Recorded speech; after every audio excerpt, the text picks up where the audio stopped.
ಯಾರನ್ನೋ ಕೊಲೆ ಮಾಡೋದಕ್ಕೆ ಸ್ಕೆಚ್ ಹಾಕಿ ಇನ್ಯಾರನ್ನೋ ಕೊಲೆ ಮಾಡಿದಂತಹ ಘಟನೆ ಮಂಡ್ಯದ ನಡೆದಿರತಕ್ಕಂಥದ್ದು. ಯಾರಿಗೋ ಸ್ಕೆಚ್ಚು, ಇನ್ಯಾರೋ ಮರ್ಡರ್ ಆಗಿರೋದು. ಸೊ ಏನು ಕಥೆ ಇದು? ಮಂಡ್ಯದ ಕೆ ಹೊನ್ನಲಗೆರೆ ಕೊಲೆ ಪ್ರಕರಣಕ್ಕೊಂದು ಟ್ವಿಸ್ಟ್ ಸಿಕ್ಕಿದೆ. ಮೇ 19ರಂದು ನಡೆದಿತ್ತು ಚುಂಚಗನಹಳ್ಳಿ ಸುನಿಲ್ ಕೊಲೆ. ಆದರೆ ಸುನಿಲ್ ಅಲ್ಲ ಸ್ಕೆಚ್ ಆಗಿದ್ದು, ಬಾರ್ ಕ್ಯಾಶಿಯರ್ನ ಬಾಸ್ ಅಂತ ಕರೆದಿದ್ದಕ್ಕೆ ಕಿರಿಕಾಗಿತ್ತು. ಅಜ್ಜಹಳ್ಳಿಯ ನಿಶಾಂತ್ ಗ್ಯಾಂಗ್ ಜೊತೆ ಸುನಿಲ್ ಏನೋ ಗಲಾಟೆ ಮಾಡ್ಕೊಂಡಿದ್ದಂತೆ. ಆ್ಯಕ್ಚುಲಿ ಈ ಗ್ಯಾಂಗು ಬೇರೆಯವ್ರನ್ನ ಕೊಲೆ ಮಾಡೋದಕ್ಕೆ ಪ್ಲ್ಯಾನ್ ಹಾಕ್ಕೊಂಡಿದ್ರು. ಇವನು ಸಿಕ್ಕಾಕೊಂಡ. ಯಾರಿಗೋ ಸ್ಕೆಚ್ ಹಾಕಿ ಇನ್ಯಾರೋ ಮರ್ಡರ್ ಆಗಿರ್ತಕ್ಕಂಥದ್ದು. ಒಂದು ಕಡೆ ಬಂಧಿತ ಆರೋಪಿಗಳನ್ನ ನೋಡ್ತಾ ಇದ್ದೀರಾ, ಮತ್ತೊಂದು ಕಡೆ ಹತ್ಯೆಯಾದ ಸುನಿಲ್ನ ನೋಡ್ತಾ ಇದ್ದೀರಾ. ಇವರು ಗಲಾಟೆ ಮಾಡ್ಕೊಂಡಿದ್ದು ಸುನಿಲ್ ಜೊತೆ ನಿಜ, ಈ ಗ್ಯಾಂಗು. ಆದರೆ ಇವನನ್ನು ಕೊಲ್ಲೋ ಐಡಿಯಾ ಇರಲಿಲ್ಲ ಅವ್ರಿಗೆ. ಬೇರೊಬ್ಬನನ್ನು, ಅಂದರೆ ಆ ನಿಶಾಂತ್ ಸಂಬಂಧಿಯನ್ನು ಕೊಲ್ಲೋ ಅಂಥ ಐಡಿಯಾ ಇತ್ತು. ಅವನು ಬರಲಿಲ್ಲ ಅನ್ನೋ ಕಾರಣಕ್ಕೆ ಇವನನ್ನು ಕೊಂದಿದ್ದಾರೆ. ಕಿರಿಕಾಗಿತ್ತಲ್ಲ, ಆ ಕಾರಣ. ಈ ಕಥೆ ಅಶೋಕ್ ಎಂಬಾತನ ಬಳಿ 5 ಲಕ್ಷ ಸಾಲ ಪಡೆದಿದ್ದಂತೆ ನಿಶಾಂತ್. ಅಶೋಕ್ನ ಹೆದರಿಸೋದಕ್ಕೆ ಕಾರ್ನಲ್ಲಿ ಮಾರಕಾಸ್ತ್ರಗಳನ್ನು ತರಲಾಗಿತ್ತು, ರೆಡಿಯಾಗಿತ್ತು. ಆದರೆ ಬಾರ್ನಲ್ಲಿ ಸುನಿಲ್ ಜೊತೆ ಗಲಾಟೆ ಆಗಿತ್ತಲ್ಲ, ಸೊ ಹಾಗಾಗಿ ಅದೇ ವೇಳೆ ಮಾರಕಾಸ್ತ್ರಗಳಿಂದ ಸುನಿಲ್ನ ಕೊಚ್ಚಿ ಕೊಲೆ ಮಾಡಿಬಿಟ್ಟಿದ್ದಾರೆ. ಕೊಲೆಯಾಗಿ ಎಸ್ಕೇಪ್ ಆಗಿದ್ದ ನಿಶಾಂತ್, ರವಿ, ಕಾರ್ತಿಕ್ನನ್ನ ಮದ್ದೂರು ಠಾಣೆ ಪೊಲೀಸರು ಬಂಧಿಸಿದ್ದಾರೆ ಇವಾಗ ಸದ್ಯಕ್ಕೆ. ಹೀಗೆ ಕೆಲವು ಸರ್ತಿ ಕುಡಿದ ಮತ್ತಿನಲ್ಲಿ ಏನು ಮಾಡ್ತಾ ಇದ್ದೀವಿ ಅಂತಕ್ಕಂಥದ್ದೇ ಗೊತ್ತಿರಲ್ಲ ಕೆಲವರಿಗೆ.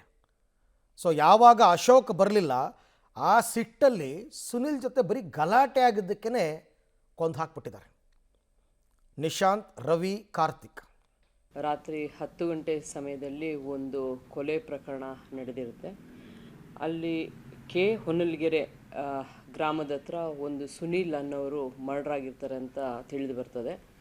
ಇದರ ಸಂಬಂಧವಾಗಿ ಮದ್ದೂರು ಪೊಲೀಸ್ ಠಾಣೆಯಲ್ಲಿ ಕ್ರೈಮ್ ನಂಬರ್ 187/26 ಪ್ರಕರಣವನ್ನು ದಾಖಲು ಮಾಡಿಕೊಂಡು ಒಂದು ತನಿಖಾ ತಂಡವನ್ನು ರಚಿಸಲಾಗಿತ್ತು.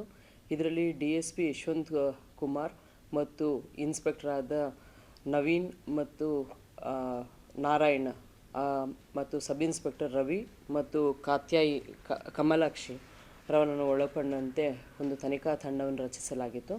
ಇದರಲ್ಲಿ ತಿಳಿದು ಬಂದಿದ್ದೇನೆಂದರೆ, ಅಕ್ಯೂಸ್ಡ್ ನಿಶಾಂತ್ ಏನಿರ್ತಾರೆ ಅವರು ಅವರ ಷಟ್ಗ ಅಶೋಕ್ ಅನ್ನೋರ ಹತ್ರ ಒಂದು 5 ಲಕ್ಷ ಸಾಲವನ್ನು ಪಡೆದಿರ್ತಾರೆ.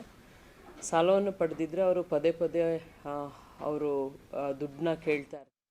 ಈ ಬಗ್ಗೆ ಮತ್ತಷ್ಟು ಮಾಹಿತಿ ನನ್ನ ಕೊಲೀಗ್ ರೋಹಿತ್ ಅವರಿಂದ ಪಡೆಯೋಣ. ರೋಹಿತ್, ಈಗ ಸ್ಕೆಚ್ ಹಾಕಿದ್ದು ಬೇರೆಯವನಿಗೆ, ಕೊಲೆಯಾಗಿದ್ದು ಬೇರೆ ವ್ಯಕ್ತಿ ಅಂತಕ್ಕಂಥದ್ದನ್ನು ಈ ಆರೋಪಿಗಳು ವಿಚಾರಣೆ ಸಂದರ್ಭದಲ್ಲಿ ಅವರೇ ಬಾಯಿ ಬಿಟ್ಟಿರೋದ ಹೇಗೆ ಅಂತ?